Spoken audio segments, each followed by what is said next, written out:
Hey, what is up guys, DRC3 here, back with another My Hero Ultra Impact video, and today we are going to be doing a tier list for all the UR characters in the game, specifically for PvP. But before we hop into that tier list, I need to explain to you guys that I am not going to do a tier list every single month. I know I just did one back in September and I know it's October now, but the way I like to do my tier list is I like to wait until we get characters that shake up the meta. And right now we have gotten characters that shake up the meta, so I am more than happy to do a PvP tier list this month, even though we just did one last month. But like if we go a couple of months without a character that shakes up the meta, it might be a couple of months before you see another UR PvP tier list. So just keep that in mind. That's how I do my tier list. Hopefully that helps you guys understand how the tier lists work and how I release them on my channel. Alright, so the characters that you guys see currently in SS difficulty, S difficulty, A difficulty, so on and so forth, I like them where they are because like I said, since September, not much has changed. I'm going to keep all of these characters where they are. Let me give you an example of why though. Blue All Might is going to stay in SS tier because unlike Blue Hawks, he has barrier penetration, which just makes him better. And so since he's better than Hawks, he has to be in SS tier. And he can also target the new Fantasy Ida, who is a red type character if you have more speed, making All Might a really good character in my opinion. Same thing with Blue Todoroki, absolutely ridiculous. Still has barriers, he lowers enemy speed and all that good stuff. Ochako has the evasion, nullify status ailments. Like all these characters in SS difficulty or SS tier still deserve to be in SS tier, so just keep that in mind. All the characters down here in the lower tier still deserve to be there. Green Deku, he deserves to be in F tier by himself even after the addition of Board 13. Like he's still just not very good. Same with DX routes, they still belong down here. Now if you get a character fully DX routed and peace routed and they're level 130 as a UR character and they're one of these terrible characters down here, you know what? Use them. Try using them. They might be decent. They might be better than one of these top tier characters if their level is high enough, but you got to keep in mind when it comes to PvP, it's not just about how high the stats are, it's more about how their kits work. And so the way this tier list works is it's based on their kits, so just keep that in mind. All right, so we are going to start by placing these characters down here, starting with Present Mike, who I forgot last month on the September tier list, and a lot of people were like, yo, where's Present Mike? And I was like, oh crap, I did forget Present Mike.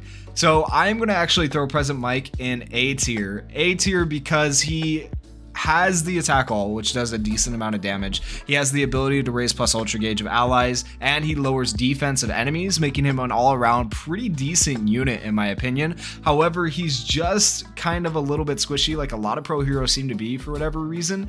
And I would say he doesn't do like the freezes or the frostbites or do the massive amounts of damage that the Hawkses or other characters up here in SS tier do. So that's where we're going to place him in A tier, but he has a definitely like decent kit, and so he can't really go lower than A tier. Gentle Criminal is the next character we're going to place up into the tier list. Gentle Criminal was a bit of a surprise character for me with the Climax Battle. Like I knew Climax Battle was coming, I knew he was coming, we've known for a while, but I was surprised at how good Gentle Criminal performed in PvP. Like he was actually insane. I've heard rumors or heard of people breaking the damage cap with him. I don't know if that's true or not. I don't know if that's meant to happen or if that's a glitch, but if this character can really break the damage cap, he is actually surprisingly, as a free-to-play character, level 100 gonna go up here in S tier. There might even be an argument for SS tier once we really see what he can do, but no one's like, you know, fully got him done yet because he's a Climax Battle character where you have to grind him out. But he's gonna go in S tier for sure because he can do massive amounts of damage, guys. Like he is actually so good. Gentle Criminal is insane. I'm telling you, don't sleep on that Climax Battle unit. Go and farm him out if you can. Once again, Climax Battle though is endgame content for anyone new to the game, so if you're not able to get him, you probably need to level up your characters a little bit more. Don't freak out, don't cry, because Climax Battle will be back. All right, next we have Purple Deku, Black Whip Deku, actually, more specifically because we have the Purple World Heroes Missions Deku. Black Whip Deku is an interesting character because he can increase his own speed, and he just, when I originally looked at his kit, I thought he looked very empty kit-wise, like he was missing a lot, he was very simple, and honestly, I'm just going based on what I know from his kit because I still haven't gotten a chance to try him, guys. I did not pull Black Whip Deku, one of the only characters I have not pulled in a while, and it made me really sad, honestly, because I just want, everybody was waiting for Black Whip Deku. Everybody wanted Black Whip Deku, and I did not get him. So I'm just going based on the kit. I haven't actually got to try him, so where I place him might not be completely fair, but just based on what I know from his kit, I feel like I have to put him in A tier as well, and I'll explain why. I do think he's better than the World Heroes Missions Deku for a few reasons, and I'll explain that.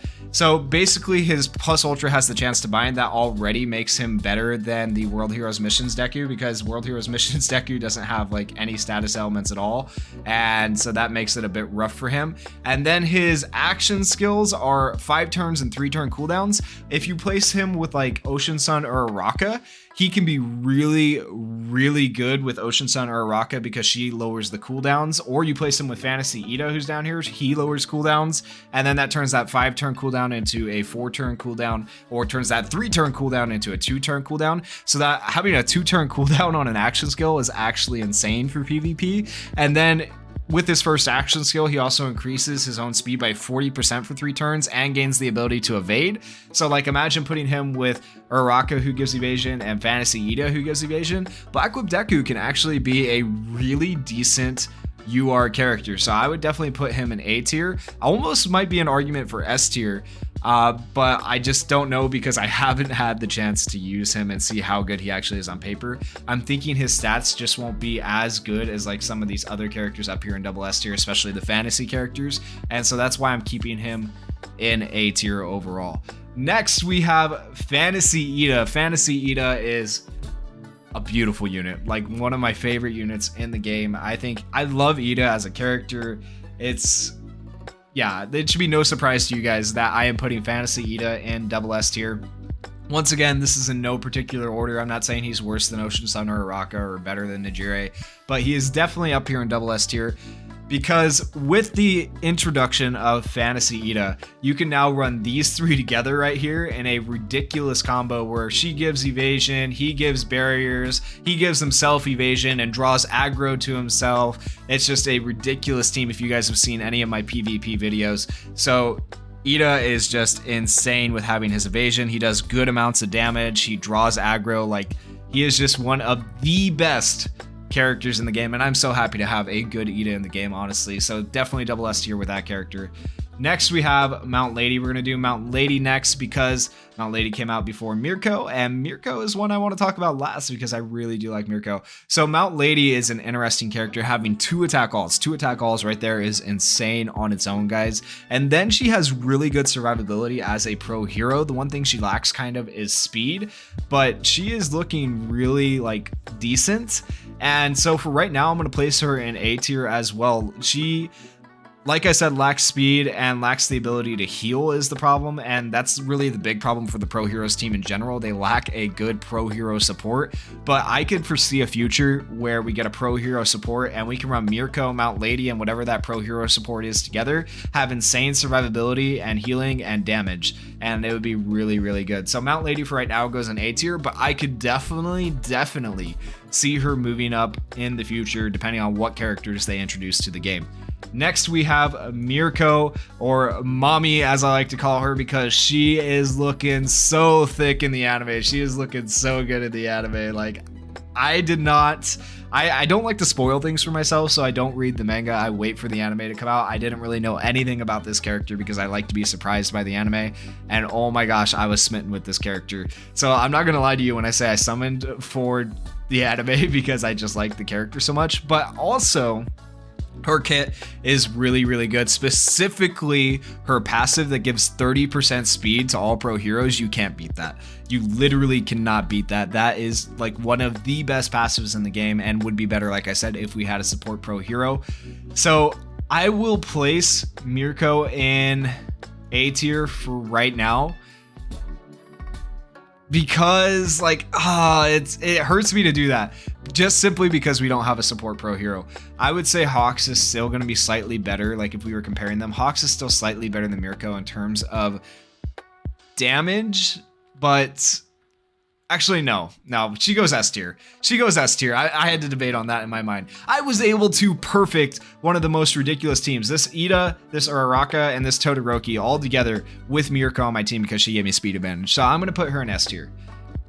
Definitely the lower end of S tier if we were putting her like in order with these characters, but she's S tier, okay? She's S tier. And she will become just that much better. She'll pass Hawk. She'll pass these characters once we get a pro hero support. She is going to be an essential pro hero team character, and she's going to be really, really good. So yeah, that's my tier list, guys, for the month of October. Hopefully this helps you guys out in PvP a little bit. Good luck in your Ultra Arena matches. And if you guys enjoyed the video, please go down there, hit that like button, hit that subscribe button, and leave me some comments. Peace.